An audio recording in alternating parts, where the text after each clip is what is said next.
वेदांत सत्यम ने लिखा है, प्रणाम।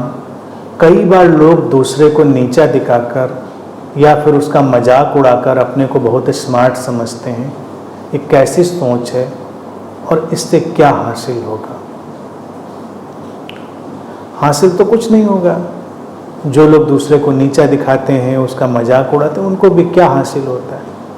ये वही लोग होते हैं जो अंदर से कमज़ोर हैं, अंदर से विपन्न हैं, गरीब हैं। वही लोग हैं ये। क्योंकि दूसरे को नीचा दिखाना या दूसरे का मजाक उड़ाना ये हम चाहते ही क्यों हैं? ये हम इसलिए ही चाहते हैं क्योंकि हम अपने अंदर वो भराव महसूस नहीं करते। दो ही तरीके हैं। हम स्वयं को विकसित करके आनंदित हो सकते हैं, और व्यक्ति को अगर नकारात्मक दिशा पकड़नी है तो उसको, अगर वो किसी को नीचा दिखा लेता है तो उसको लगता है कि शायद हम इससे ज़्यादा सुपीरियर हैं या इससे ज़्यादा बेहतर हैं। तो ये उस व्यक्ति के भीतर का एक मानसिक विकृति का ढांचा है, जो मेंटल डिस्टॉर्शन है, उससे ये चीज़ आ रही होती है। बहुत समाज में ऐसे लोग हैं। हम अपने इनर रिचनेस में अगर जाते हैं, आंतरिक समृद्धि में जाते हैं, तो ये सब बातों का कोई मतलब नहीं रहता, इनका कोई वजूद नहीं रहता, ये बस चलती रहती हैं।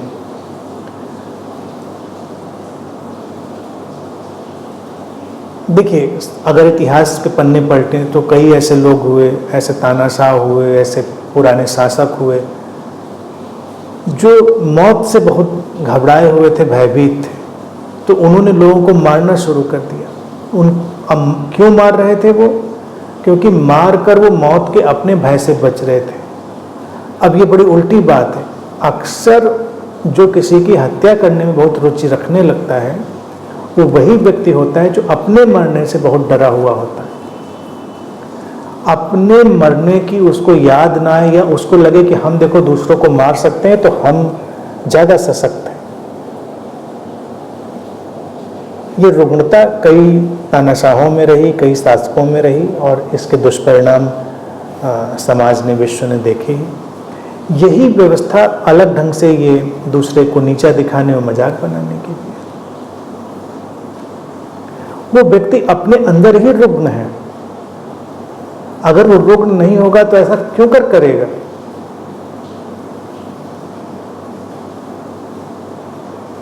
अक्सर देखिए, एक समाज में एक कहावत और कही जाती है। अब इंसान के पूंछ तो नहीं होती, लेकिन कहावत कही जाती है, अगर किसी की पूंछ कट जाए तो वो दूसरे की पूंछ कटवाने का सारा इंतजाम करता है, किसी तरह दूसरों की पूंछ कटवा दे, क्योंकि उसकी अपनी कटी हुई है। और कैसे सेटिस्फाई हो? दूसरों के तो पूंछ है, इनकी कटी हुई है। लेकिन जब खुद की पूरी पूंछ है तो दूसरे की काहे को कटवाएंगे? हमें टेंशन ही नहीं, चिंता ही नहीं इस बात की कि है कि नहीं। लेकिन जिसकी पूंछ कटी है, दूसरे की पूंछ किसी न किसी प्रकार काटने में लगा रहेगा, कटवाने में लगा रहेगा। तो जो कोई किसी का मजाक बना रहा है, वो अपने में मजाक तो पहले ही बन चुका है, और किसी को नीचा दिखा रहा है, वो अपने अंदर नीचा हो चुका है, और उसको ऊंचे उठने का कोई विकल्प नहीं समझ में आ रहा है। उसको अपनी जिंदगी का जो मजाक उसको नजर आ रहा है, उसको संतुलित करने का कोई विकल्प नजर नहीं आ रहा है, तो उसको बाहर ले आता है। तो इसलिए ये एक मानसिक बीमारी है, मैं समझता हूँ। ध्यान साधना, अध्यात्म इसी के ठीक विपरीत है। जब हम आंतरिक समृद्धि में जाते हैं, इनर रिचनेस में जाते हैं, तब हमें दूसरों को नीचा दिखाने की कोई बात ही नहीं उठती अंदर, बल्कि हम दूसरों को ऊपर ही उठाते हैं। अगर हमारे आसपास के सब लोग ऊंचे उठे होते हैं तो हम भी ऊंचे हो जाते हैं। ये एक सार्थक समझ है। क्योंकि अगर कोई बहुत किसी को नीचा दिखा है तो वो भी नीचे ही गिर जाएगा। जैसे एक कहावत ये भी कही जाती है, अगर किसी को तुम्हें नाली में पकड़ कर रखना है तो तुमको भी नाली में उतरना पड़ता है। धक्का दे दिया, एक बात, धक्का देने के लिए भी तुमको नाली के किनारे तक आना पड़ा, कम से कम उसके छींटे भी आ सकते हैं ऊपर। अब तुमने धक्का दिया, दूसरा अगर स्मार्ट हुआ, नाली में गिरा, खटाक से निकल के आ गया, नहाया धोया, फ्रेश होके चला गया, उसने परवाह ही नहीं करी तुम्हारी।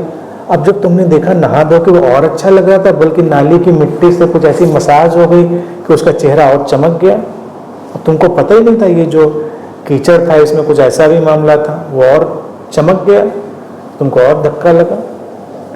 अगर उसको पकड़ के रखना है तो तुमको नाली में उतरना पड़ेगा। इसलिए इन दोनों बातों से बचना है हमको। ठीक है, आज के लिए इतनी ही बात।